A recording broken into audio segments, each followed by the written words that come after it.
Hi, my name is Ashley. I'm from West Metro Church of God, and I will be focusing on 2 Corinthians chapter 7. So this chapter, Paul continues expressing his concerns for the Corinthian believers.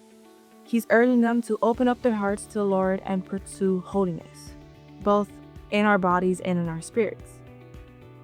He later reassures the Corinthians, saying how he loves and cares for them, explaining that even though he's in his last letter, he caused them so much sorrow, he doesn't regret it because that sorrow ended up being that Corinthians repented and got salvation.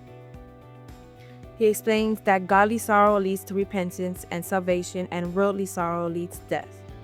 He then rejoices the Corinthians, responding with eagerness to clear themselves, and then they had desire to do what was right. He knew their repentance was genuine. Paul then couldn't contain his excitement when he shared the amazing news about Titus.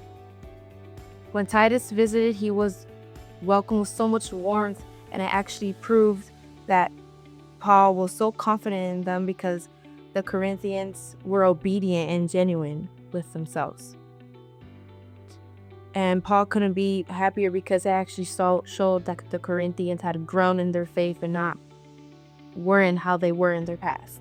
And the key things that I focused on in this when I was studying this was it just shows how we could truly transform in our godly sorrows and truly receive that salvation that God gives us, and that we should just always be open with God and just open up our hearts, and then later on ask Him to open up our ears and eyes so we could listen and see things that only He wants us to see.